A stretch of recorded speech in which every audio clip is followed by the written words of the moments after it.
요한계시록 20장 보겠습니다.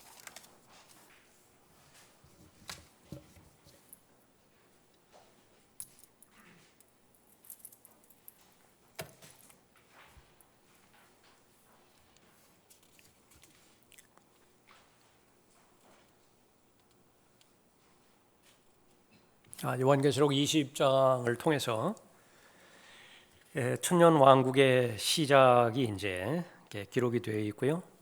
그 다음에는 천년 왕국의 특징에 대해서 좀 알아볼 것입니다. 그리고 나서 이제 천년 왕국이 어떻게 끝나는 것인가, 배교로 끝나게 되어집니다. 그래서 오늘은 천년 왕국의 시작, 어떻게 시작이 되어지는 것인가, 그 부분을 살펴보도록 하죠. 자, 1절부터 3절까지 보겠습니다. 또 내가 보니 한 천사가 하늘에서 내려오는데 그의 손에는 끝없이 깊은 구렁의 열쇠와 큰 사슬을 가졌더라. 그가 그 용을 잡으니 곧 마귀요 사탄인 옛 뱀이라. 그를 1000년 동안 묶어두니 그를 끝없이 깊은 구렁에 던져서 가두고 그 위에 봉인하여 1000년이 찰 때까지는 민족들을 다시는 미혹하지 못하게 하더라. 그 후에는 그가 반드시 잠시 동안 풀려나게 되리라. 우선적으로 살펴보는 것은 이 1000년이라고 하는 말이 이 6절까지 보면 이거 6번에 걸쳐서 7절까지 보면 6번에 걸쳐서 나옵니다.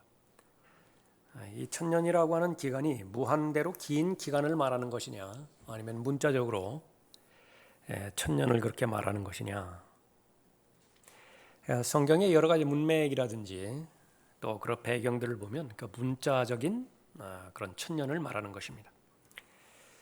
실제로 성경에서는 바로 이날 1000년 왕국에 해당되어지는 이 부분을 주제로 해서 계속 기록해 와 있죠. 가장 중요한 날입니다. 1000년이라고 하는 기간은 이것은 인간이 계속 실패해 왔지만은요, 메시아인 예수 그리스도께서 직접 내려오셔서 또 하나님의 은혜와 하나님의 능력으로 왕국을 통치하는 그 기간이기 때문에 그렇습니다. 그러면 이 후천년주의, 무천년주의가 왜 그렇게 비판의 대상이 되어야 되고 또 경고해야 되는 경고의 대상이 되어지는 것이냐? 그럼 우리가 이제 살펴보는 이 요한계시록 20장 1절부터 해당되어지는 이 부분은요, 모조리 십자가에서 다 이루어졌다고 그렇게 과거적으로 보았기 때문에 그렇습니다. 예를 들어서 지난 시간에 살펴봤던 요한계시록 19장부터 19장 11절부터 21절까지 예수 그리스도의 지상 재림이 있죠. 이것은 눈에 보이는 실제적인 재림을 말하는 것입니다. 그러면 20장 이 본문을 십자가에 맞추면 어떻게 되는 것이냐? 그럼 19장 11절 이후부터는 어떻게 해석을 하겠어요? 여러분이라면 어떻게 해석하겠습니까? 이건 복음으로 계속해서 정복해 나간다, 그렇게 보는 거예요. 많이 궁색하죠. 뭐 한두 번은 이렇게 영적으로, 비유적으로 그렇게 해석할지 모르지만은 걸리는 것이 한두 가지가 아니에요. 천사도 걸리죠, 칼도 걸리죠, 이렇게 피로 물들은 옷도 걸리지요. 그 가운데서 요한계시록 20장이 기록이 되었기 때문에 이 마귀가 십자가에서 모두가 다 이렇게 감금됐다, 그렇게 보는 것이지만은요. 그러나 얼마나 많은 교회 서신만 본다 하더라도 예를 들어서 베드로전서 5장 8절이라든지 지금도 거리낌 없이 활동하고 있죠, 마귀가. 근데 그들의 주장이라고 한다면 갇혀져 있다는 것이에요. 그러니까 갇혀져 있는데 어떻게 그러면 이 부분이 이렇게 어려운 것이냐? 궁색하게 변명하는 것이 그것은 사람이 가지고 있는 육신의 성향 때문에 그렇다. 물론 그 부분도 포함이 되죠. 디모데후서 3장에 보면 마지막 때, 마지막 날들이 아주 어려운 때가 오는 것인데 육신적으로만 반응하는 때지요.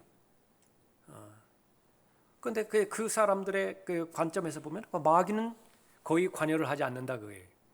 육신적인 성향도 있지만 그 육신적인 성향을 마귀가 계속 충동질한 결과가 오늘날 우리가 살아가고 있는 이 부분이거든요. 예수 그리스도를 믿는 것도 믿지 않는 것도 육신적인 성향 때문에 예수 그리스도를 영접하지 않는 것이라고 하는데 궁색하다 그게. 왜 그러냐면 고린도후서 4장 4절에 봤더니 믿지 않는 자는 믿지 않는 자 나름대로 예수 그리스도를 거부하는 육신적인 마음이 있지만은 그러나 그 마음을 장악하는 또 하나의 세력이 있죠. 이 세상의 신이라고요. 이 세상의 신이 믿지 않는 자들의 마음을 어둡게 하는 것이 현실이라. 그렇기 때문에 그런 그 부분들은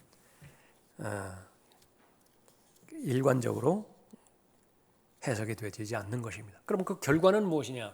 그러면 예수 그리스도의 재림을 기다리지 못하게 만드는 것입니다. 요한계시록 19장이라든지 20장이라든지 다 이것은 은혜의 시대이고 다 복음으로 정복해야 되는 그런 그 부분이기 때문에 예수 그리스도의 실제적인 재림, 그것을 기다리지 못하게 하는 것이죠. 그런 그 부분이기 때문에 잘못이 있다라고 하는 것을 지적하는 것입니다. 자, 1절부터 3절까지 사탄이 1000년간 묶이는 것에 대해서 살펴봤죠. 사탄의 정체가 아주 적나라하게 드러나는 것이 요한계시록입니다. 마지막으로 가면 갈수록 사탄의 신분에 대해서 모두 드러나게 되어지죠. 용이었고 옛 뱀이었고 마귀였고 사탄이었습니다. 인격적 존재로 창조되었지만은 그러나 묶일 수 있는 그런 존재입니다. 마귀는 지금까지 공중 권세의 통치자라고 불려졌고 이 세상의 신이라고 불려져 있죠. 어둠의 그 권세의 주관자였습니다. 엄청난 권세를 주셨어요. 그래서 때가 이르기 전까지는요, 이 천사장 미카엘도 이 마귀에 대해서 함부로 하지 못했던 것을 유다서 9절을 통해서 이렇게 볼 수 있었습니다. 그러나 지금의 그 상황에서 보면 이제 갇히지요. 전 영적인 존재인 이 사탄이 사슬에 묶여서 감금되어지는 것입니다. 하나님의 권세는 어떤 것이냐? 이렇게 군대를 보내지 않고도 심지어 전쟁을 치르지 않고도 사탄을 이렇게 묶을 수 있고 감금하실 수 있다라고 하는 사실을 아는 것입니다. 지금까지 짐승과 거짓 선지자는 불못에 들어가 있죠. 그러니까 마귀는 지금 이 끝없이 깊은 구렁에 감금되어 있습니다. 나누어져 있어요. 그러니까 언제 합해지는 것이냐? 그러면은 이제 요한계시록 20장 끝에 다시 한번 잠시 놓여지게 되어집니다. 그때가 마지막으로 마귀가 쓰임 받는 거예요. 하나님께서는 마지막으로 마귀를 사용해야 될 때가 있다. 그것이 끝난 다음에 이제 영원한 불못으로 마귀의 삼위일체가 짐승과 거짓 선지자와 또 마귀 사탄 자신이 들어가게 되어지는 것이죠. 마지막 심판에 의해서 그렇게 되는 것입니다. 자, 그것이 사탄이 1000년간 묶이는 부분에 대해서 살펴본 것이고요. 두 번째가 이제 첫 번째 부활이 이제 실현이 되어지는 부분입니다. 4절부터 6절까지가 그 내용이에요. 또 내가 보좌들을 보니 그들이 그 위에 앉아 있는데 심판이 그들에게 주어졌더라. 또 예수에 대한 증거와 하나님의 말씀으로 인하여 복배임을 당한 사람들의 혼들도 보았는데 그들은 그 짐승에게나 그 형상에게 경배하지 아니하였을 뿐만 아니라 그의 표를 그들의 이마 위에나 손에도 받지 아니하였더라. 그러므로 그들은 살아서 그리스도와 함께 1000년을 통치하더라. 계속 이제 앞으로 되어질 일들이지요. 첫 번째 그러나 죽은 자들 가운데서 그 나머지는 1000년이 끝날 때까지 다시 살지 못하리라. 이것이 첫 번째 부활이라. 첫 번째 부활에 참여하는 자는 복되고 거룩하도다. 둘째 사망이 그들을 다스리는 권세가 없고 오히려 그들이 하나님과 그리스도의 제사장들이 되어 1000년 동안 그와 함께 통치하리로다 라고 했습니다. 첫 번째 부활, 구약 성도의 부활과 신약 성도의 부활과 또 환란 성도의 부활이죠. 그래서 구약 성도의 부활을 첫 열매들이라 그렇게 말했습니다. 신약 성도의 부활, 휴거와 더불어서 고린도전서 15장과 데살로니가전서 4장에 의해서 휴거되는 그 성도들을 추수라 그랬습니다. 가장 많은 그 인원이 다 올라가게 되는 거죠. 추수한 다음에 이제 이삭 줍기가 있죠. 그 대환란 때 구원받는 환란 그 성도인 것입니다. 그렇게 해서 그 성경에서 언급할 때 두 가지 부활이 있습니다. 첫 번째 부활은요, 죽은 자들로부터 부활하는 거예요. 죽은 자들로부터. 다 죽었습니다. 한번 그려보세요, 마음속으로. 얼마나 많이 죽어 있는 것인가. 일단 많으면 많을수록 좋아요. 그 죽은 자들로부터 몇이 일어나는 것입니다. 그것이 죽은 자들로부터의 부활이에요. 예수 그리스도의 부활입니다. 그것이 그리스도인의 부활이에요. 죽은 자들로부터 부활하는 거예요. 환난 성도의 부활입니다. 죽은 자들로부터 부활하는 것이에요. 그러면 그 이 죽은 자들로부터의 부활하는 자격은 무엇이냐면 구원받은 성도예요. 구약에서 구원받은 성도가 죽은 자들로부터 부활하는 것이고요.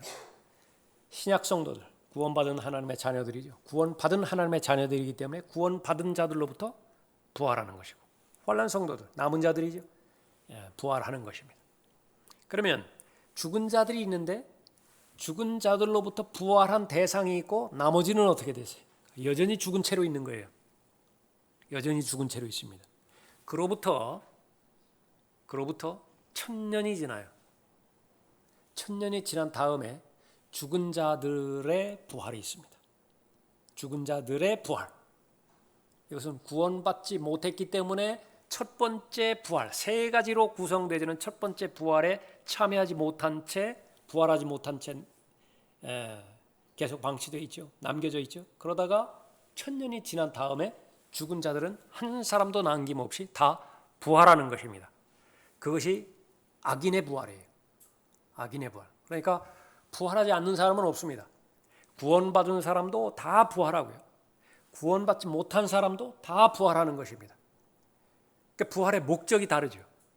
영혼으로 들어가야 되는데 구원받은 자들은 들어가는 영혼이 따로 있고요. 구원받지 못한 자들은 들어가는 영혼이 또 따로 있다. 그래서 그것이 구원받지 못한 자들이 들어가는 곳이 바로 불못인데, 불못으로 들어가는 그 상태를 둘째 사망이라 그렇게 말하는 것입니다. 둘째 사망이라. 첫 번째 사망은 몸과 혼이 이제 분리가 돼서 그렇게 죽는 것을 말한다고 한다면, 둘째 사망이라고 하는 것은 바로 구원받지 못하고 큰 백보자 심판에서 마지막 심판의 결과, 불못으로 들어가게 되어지는 것을 말하는 것입니다. 성경에는 두 가지 부활이 있어요. 이 두 가지 부활은 예수 그리스도께서 계시해 주신 것이죠. 예수 그리스도께서 계시해 주시기 전까지는 일반적인 부활만 알았어요. 사람이 죽으면 마지막 날들에 다 부활할 것이라고. 그래서 대표적으로 카톨릭 같은 경우에서 알고 있는 부활이라고 하는 것은요, 다 부활해서 계산해 보는 것입니다. 선을 얼마나 행했는가, 악을 얼마나 행했는가. 선을 행한 것이 많다, 그러면 낙원으로 들어가고요. 악을 행한 것이 많다, 지옥으로 가는 것이라. 근데 이것이 똑같다, 그러면은 잠정적인 장소인 연옥이라고 하는 장소로 그렇게 간다든지, 뭐 여러 가지 이론들을 그렇게 펼쳤어요. 그러나 나사로가 부활했을 때에 예수님께서 그 계시를 보여주신 것입니다. 그러니까 모든 사람들은 다 알고 있거든요. 마지막 날들에 부활할 것을 다 알고 있습니다. 그러나 예수 그리스도께서 말씀하시는 것은 죽은 자들로부터 부활하는 거예요. 그것이 가능한 것은 예수 그리스도 자신 때문에 그렇죠. 왜 그러냐면 예수 그리스도 자신이 부활이고 생명이에요. 나는 부활이고 생명이에요. 그러니까 나를 소유하는 사람은 죽은 자들로부터 부활하게 되어지는 것이죠. 그래서 그 사실을 믿는 사람이 바로 신약 성도인 경우에 추수에 해당되는 부분이기 때문에 그 소망, 두 가지 소망이 있습니다. 그리스도인에게는 영원히 살 수 있는 영생의 소망과 부활의 소망이 있죠. 그것이 이제 부활의 소망과 영생의 소망이에요. 그 사실을 내가 알고 있고 지금 오늘 하루 확신하다고 한다면 나의 마음을 도둑질을 해 갈 수 있는 걱정과 염려는 없어요. 근심거리가 없다 그 말이죠. 그런데 왜 그러면 내 하루하루의 삶이 어려워지고 힘들어지는 것이냐? 부활의 소망과 영생의 소망이 흐려졌기 때문에 그래요. 어쨌든 영원히 사는 것이 아무리 길어봐야, 그러니까 제대명령은 나왔다고요. 신고를 언제 할 것이냐, 언제 대대장이 나에게 와서 제대 신고하라고 그렇게 할 것이냐. 그것만 남았어요. 그런데 아무리 나를 괴롭힌다 하더라도 그것이 뭐 문제가 되겠어요? 몸은 좀 괴롭겠죠. 몸은 이렇게 감옥에 내가 갇혀 있는 것인데요. 감옥은 아무리 이렇게 뭐 인권을 보장해주고 시설을 그렇게 잘 늘린다 하더라도 거기는 자유가 없기 때문에 있을 곳이 못 되는 것이. 그러나 내가 이제 임박했잖아요. 추록할 날이 임박했잖아요. 그러니까 지금 내가 좀 어렵다 하더라도 괴롭다 하더라도 그건 극복할 수 있다. 그것이 부활의 소망과 영생의 소망입니다. 우리가 매일마다 하나님의 말씀 대하고 기도로 은혜의 보좌 앞으로 나갈 때 확인해야 되는 것은 그 소망이에요. 또 같은 소망이지만은 또 하나의 소망, 그것이 언제 이루어질 것이냐 그러면 예수 그리스도께서 재림하시면 되죠. 다시 오시면 되죠. 그것을 산 소망이라고 그랬어요. 특별히 디도서 2장 15절에서는 다른 소망들은요 이루어지면 그거 다 해결된다고요. 다 해결돼서. 그러나 예수 그리스도께서 오시면 이제 그 이루어지는 그 소망은요 영원으로 연결이 되어지죠. 그래서 두 가지 부활이 있다 그렇게 말하고 있습니다. 두 가지 부활 사이에 천년 간격이 있다라고 하는 것이 거기에 다섯 구절 참고 구절 나왔죠. 사도행전 24장, 요한복음 5장, 누가복음 14장, 누가복음 20장, 히브리서 11장 다 관련된 그 부분입니다. 따라서 천년 전에 모두 부활하여 복음을 다시 받아들임으로 구원받을 수 있는 기회가 한 번 더 있다고 주장하는 말에는 성경적 근거가 없다. 휴거가 되면 끝이에요. 그러니까 죽은 다음에 또 한 번의 기회가 있다. 그것은 다 지어낸 말입니다. 둘째 사망이 무엇인가 설명이 되어 있고요. 그 다음에 그 천년 왕국에 대해서 설명한 부분이 있죠. 세 번째, 천년 왕국. 그러므로 그들은 살아서 그리스도와 함께 천년을 통치하더라. 그래서 이 천년이라고 하는 기간은 20장에서 6번이나 언급된다. 그러면 주로 이제 어거스틴의 영향이 엄청나게 컸거든요. 어거스틴이 자신의 개인적인 의견을 밝혔는데 이 요한계시록 20장은 문자적이지 않고 실제적이지 않고 이것은 영적인 그 사실을 말하는 것 같다. 곧 법이 돼버렸어요.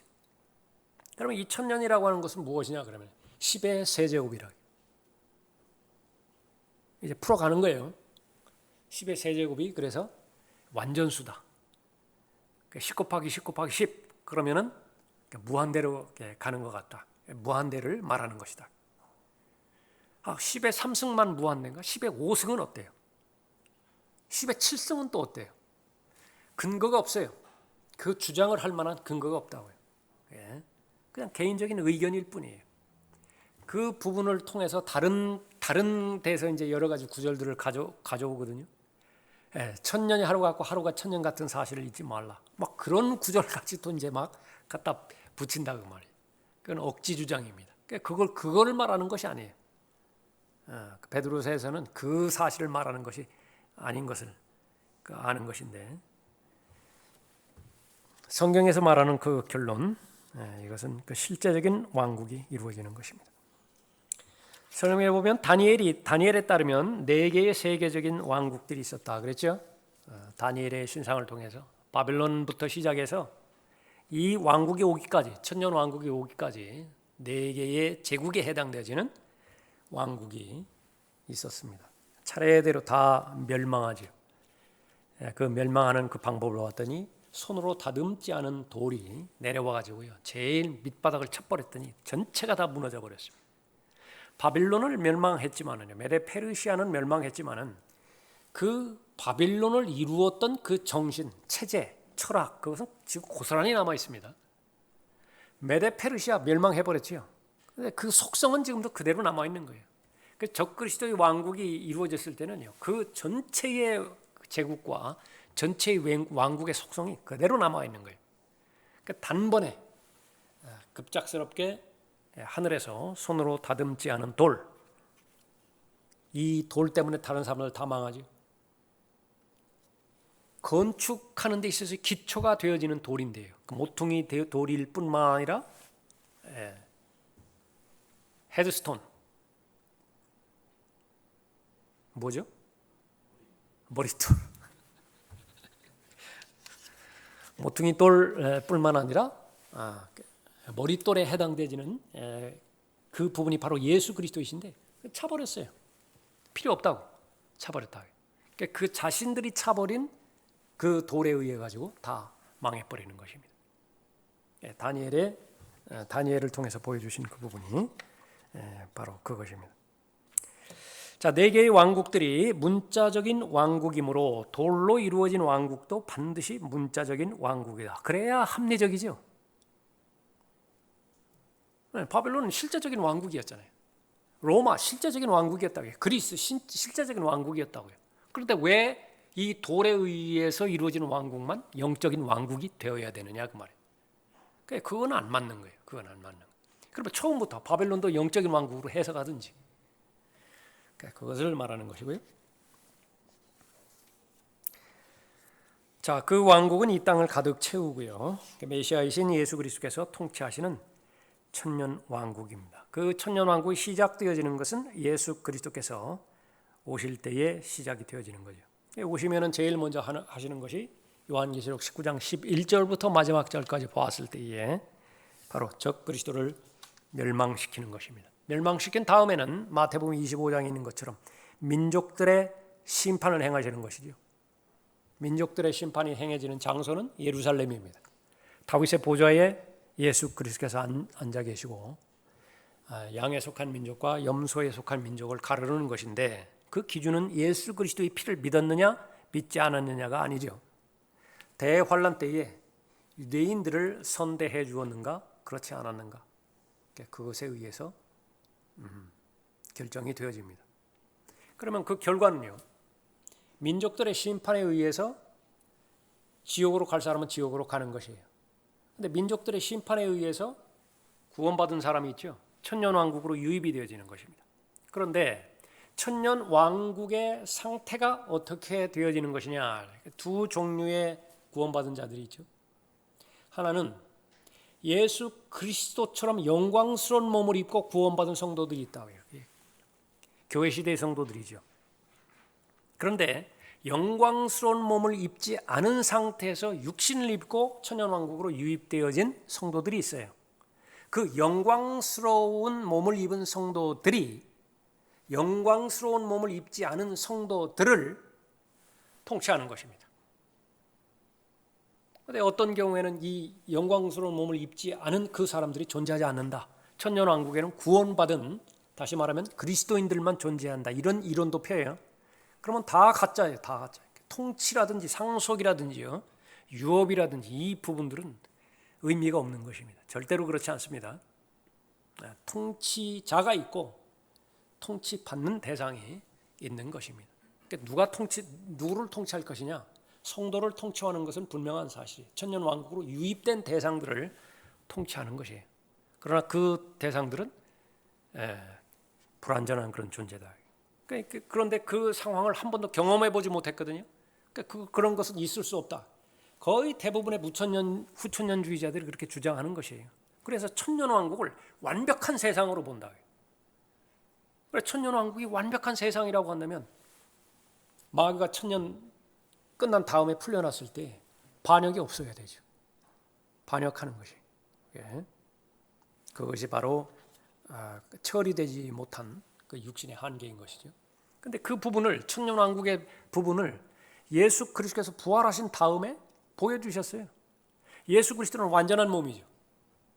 부활한 다음에 만나는 제자들은요, 불완전한 몸이에요. 죽을 몸들이라고요. 그러니까 완전한 형태의 몸과 불완전한 형태의 몸이 동시에 존재하는 그 기간이 있었어요. 그러니까 여러 번 만나셨다. 한두 번 만나신 것이 아니에요.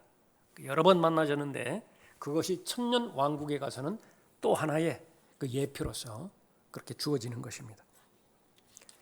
자, 정부의 형태를 보면은요, 신정국가이고요. 이것은 누가복음 1장 30절 이후에서 미리 예언이 되죠. 예수 그리스도께서 통치하시는 것입니다. 그래서 다윗 왕과 더불어서 이렇게 통치하시는 것입니다. 거기 호세아 3장 5절부터는 좀 찾아보겠습니다. 호세아 3장 5절에 천년왕국의 형태에서 사무엘하 그 7장에서 다윗에게 언약을 주었죠.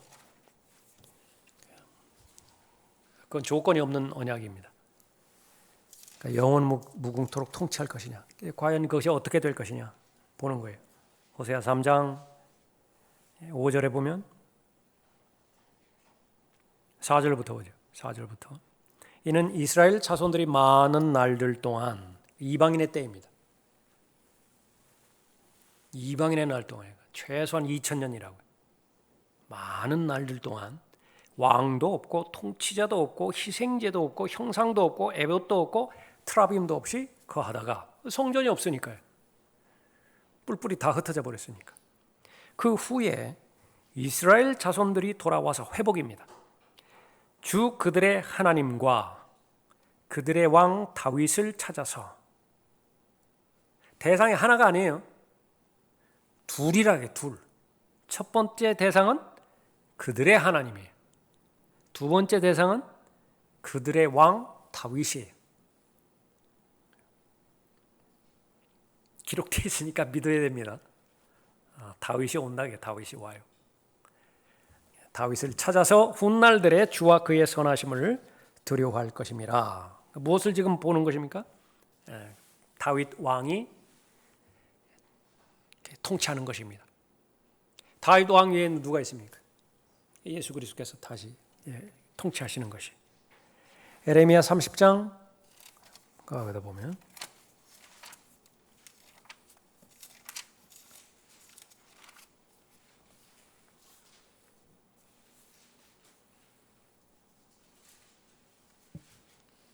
7절부터 봅시다. 7절. 슬프도다 그날이 크므로 어떤 때도 그와 같지 않나니 그날은 야곱의 고난의 때라. 대환란. 지금 요한계시록 19장에 이제 마지막으로 설명을 했죠. 그러나 그는 그 고난에서 구원을 받으리라. 여기서 말하는 구원은 정치적 구원을 말하는 것이죠. 물리적 구원을 말하는 것이라. 지옥으로부터 구원받는 그 구원이 아니에요. 만군의 주가 말하노라. 그날에 내가 네 목에서 그의 멍에를 꺾고 그 결박을 끊으리니 타국인이 다시는 그로 하여금 그들을 섬기게 하지 아니할 것임이라.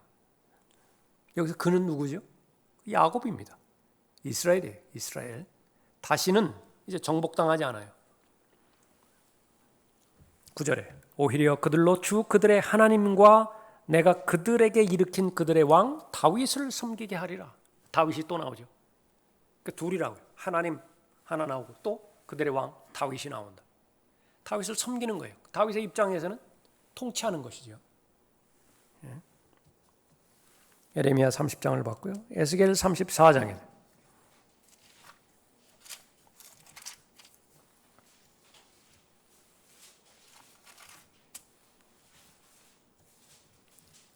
(23절에) 보면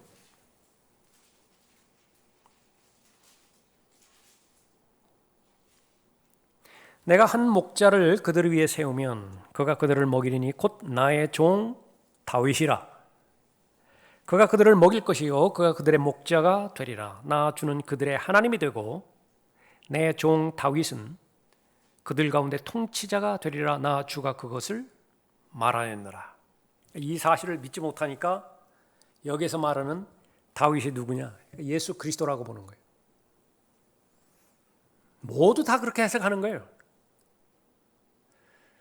믿을 수가 없다. 다윗은 수천 년 전에 죽었는데 앞으로 또 다시 다윗이 다시 부활해서 다윗의 보좌에 앉아서 다시 통치? 이거 못 받아들이겠다. 그러니까 다 예수 그리스도로 다 받아들인 거. 한 구절만 더 보죠. 37장 에스겔 37장 23절에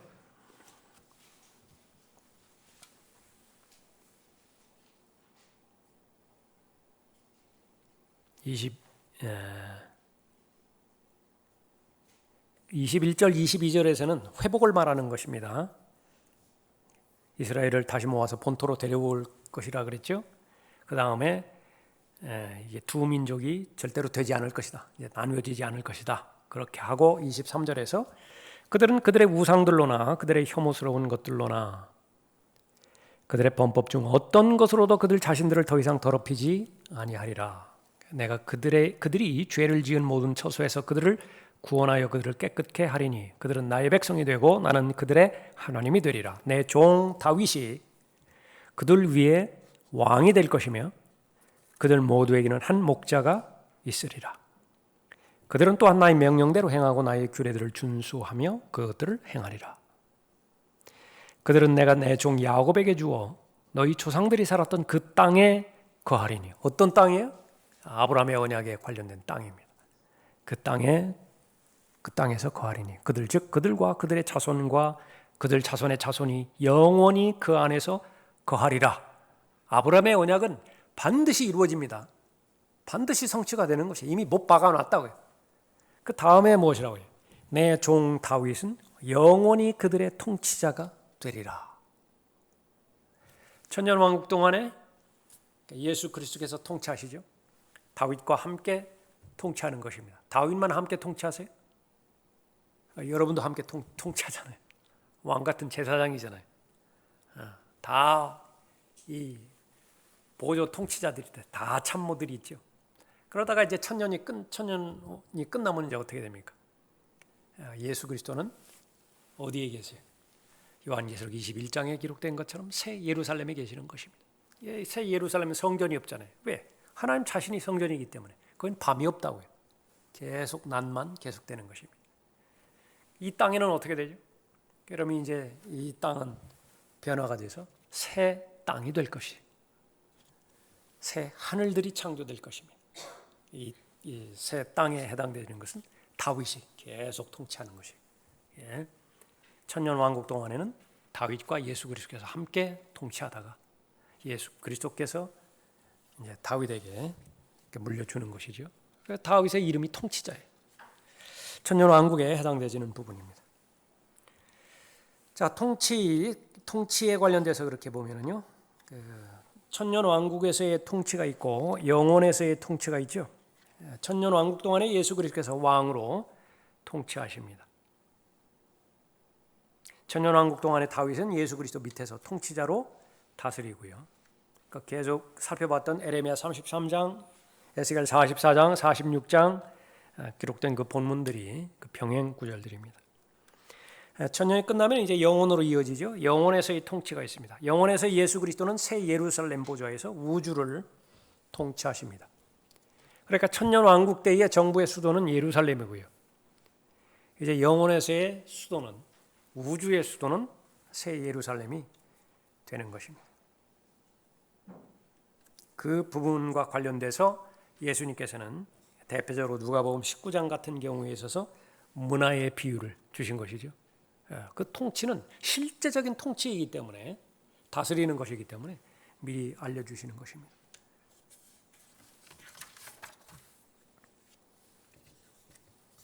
천년왕국의 정부의 수도는 예루살렘이고요. 예루살렘은 이방인의 때가 찰 때까지 이방인들에 의해서 짓밟혀집니다. 누가복음 21장 20절 이후에 있는 것처럼 이방인의 때는 언제 시작이 되는 것이냐? 이제 북쪽의 그 이스라엘이 721년에 BC 721년에 아시리아에 의해서 멸망당했죠. 남쪽에 있는 유다와 베냐민, 그것은 586년에 바벨론에 의해서 멸망이 됐죠. 그럼 그때서부터 이방인의 때가 시작이 된 거예요. 그럼 이방인의 때는 언제 끝나게 되어지는 것이냐? 이방인의 때가 끝나는 시점이 딱 칼로 잘라가지고서 이때 이방인의 끝이다라고 하는 것이 아니라 이 끝날들에 해당되어지는 기간이 있어요. 그럼 이방인들의 날이 끝나는 것은 유대인을 다루기 시작한다라고 하는 그 부분이거든요. 돌 올리브나무에서 꺾어다가 본래 올리브나무에다가 접붙여 버렸잖아요. 근데 그것도 가능했다고요. 그런데 돌 올리브나무 그거 제껴버리는 거 그거 뭐가 어려운 일이냐 그렇게 반문하잖아요. 이방인들이 그걸 모르고서 기고만장하는 것인데 거의 다가왔어요. 그러면 이방인의 날의 끝에 해당되는 기간이 언제인 거냐? 1917년도에 발포와 선언이 시작되던 그 부분부터 있어서 하나님의 역사는 돌아가기 시작하는 것입니다. 다만 유대인들이 알아차리지 못하는 거예요. 유대인들의 회복도 과정이 있어요. 처음에는 회심하지 않은 채 물리적으로 본토로 이제 들어오기 시작합니다. 계속. 지금도 마찬가지죠. 정착촌을 계속해서 지금 늘려가는 거예요. 뭐 세금 면제해 준다, 땅 거저 준다, 오면은 뭐 직업 준다 해가지고 계속 불러들일 것이라고요. 궁극적으로 이제 북쪽에서 러시아에서 엄청난 무리들이 이제 본토로 들어오게 될 것이라고요. 그러나 아직 회심하지 않았어요. 회심하지 않은 상태에서 팔레스타인 땅에, 약속의 땅에 모인 이스라엘의 영적 상태는요, 가장 극악해요. 가장 마귀적입니다. 가장 마귀적이라고요. 하나님을 가장 대적하고 있어요. 지금. 그럼에도 불구하고 조상들 때문에, 아브라함과 이삭과 야곱에게 주신 언약 때문에 언약의 백성이에요. 그건 취소가 불가능해요. 씨에 대해서 약속을 해주셨기 때문에. 그래서 이방인들에게 명령하신 것은 아무리 이스라엘 자체가 하나님에 대해서 반역을 하고 하나님을 극악무도하게 반역한다 하더라도 그들을 선대하라예요. 그들을 선대하라. 그래서 이스라엘이 무슨 정책을 세우면요, 대한민국 정부가 복받기 위해서는 동의해 줘야 돼요. 적극적으로 지지를 해줘야 돼요. 그러면 복을 받는다고요. 지금까지는 이스라엘을 옹호하고 이스라엘을 선대하는 몇몇 나라들이 있죠. 그러나 점차 사라집니다. 제일 나중에는 마지막에 남아있는 미국마저도 이스라엘을 대적하게 되어 있다. 그러니까 그렇게 역사는 끝나게 되어지는 것입니다. 그러다가 이제 그 예수 그리스도께서 오실 때에 민족적으로 회복이 되어지는 것이죠. 민족적으로 회개되어지는 것입니다. 그래서 요한계시록 19장 11절 이후에서 예수 그리스도께서 오셔서 흰말 타고 오셔서 이제 완전히 마무리 지으시죠. 그때가 이방인의 때가 끝나는 때예요. 이방인의 때는 언제 시작되었습니까? 느부갓네살에 의해서 시작이 됐어요. 이방인의 때는 언젠가는 끝이 날 텐데 이 이방인의 때의 끝의 시작은 바로 발포와 선언부터 시작해서 유대인들이 물리적으로 들어오는 무화과 나무에 이제 싹이 나기 시작하는 것이 조짐이 보이는 것이에요.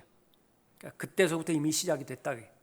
이게 그래서 그런 그 부분에 있어서 1948년도에 이스라엘이 정치적으로 독립을 했는데 전 세계를 그 상대로 해서 무화과 나무가 피었다라고 하는 것이 교리적으로도 적용이 됐죠. 그러니까 적어도 1948년도 이후 출생자들은 그 이전 출생자들도 해당이 되지만 그러나 아주 좁게 말해서 1948년도 이후 출생자들은 휴거의 대상자들이라. 휴거의 대상자들입니다. 그러니까 이미 하나님의 시계는 돌아가 버렸기 때문에 그런 아주 긴박성과 시급성을 가지고 잘 준비를 하는 것입니다. 자, 현재의 이스라엘 거기에 봤죠? 현재 이스라엘 스가랴 12장 2절. 보라, 사람들이 유다와 예루살렘을 포위할 때에 내가 예루살렘을 주의 모든 백성에게 떨리는 잔이 되게 하리라. 그날에 내가 예루살렘을 모든 백성에게 무거운 돌이 되게 하리라. 비록 세상의 모든 백성이 그것을 치려고 함께 모일지라도 그 돌을 드는 자들은 모두 산산이 부서지리라. 전 세계가 하나가 돼서 예루살렘을 향해서 공격을 하게 되어 있는 것입니다. 그 시점이 끝나고 나서 이스라엘이 이제 회복이 되어지는 거죠. 이스라엘의 회복에 대해서 보면 예루살렘은 이방인의 때가 찰 때까지 이방인들에 의해 짓밟혀진다. 그리고 나서 재건된다. 그 재건되어지는 기록이 에스겔 48장에 아주 자세히 잘 나와 있습니다. 영토는 어디까지냐? 그 유프라테스 강에서부터 나일 강까지 그렇게 되고요. 그 땅에 대해서도 아주 구체적으로 잘 나오고 있습니다. 특별히 이제 에스겔 48장 21절 이후에 보면 거룩한 구역에 대해서도 언급하고 있고요. 그 거룩한 구역은 세 부분으로 나뉘어지는데 레위의 몫이 있고 제사장들의 몫이 있고 성읍들을 위한 그런 지역이 있습니다. 그래서 그 구역 중앙에 예루살렘 성읍이 있습니다.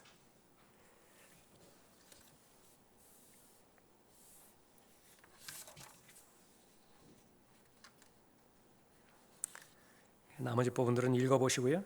관계 구절들이 그 부분을 설명하고 있습니다. 그 다음에 이제 또 하나 거기 다루고 있는 것이 성전과 성전 제사죠. 네 번째 항목입니다. 성전과 그 뜰에 대한 충분한 묘사가 에스겔 40장에 그렇게 나와 있습니다. 40장부터 44장까지 잘 나와 있습니다. 그래서 성전이 바로 성전의 역사를 보면 성막부터 시작되어지죠. 모세의 성막부터 시작되어지고요. 솔로몬의 성전이 지어집니다.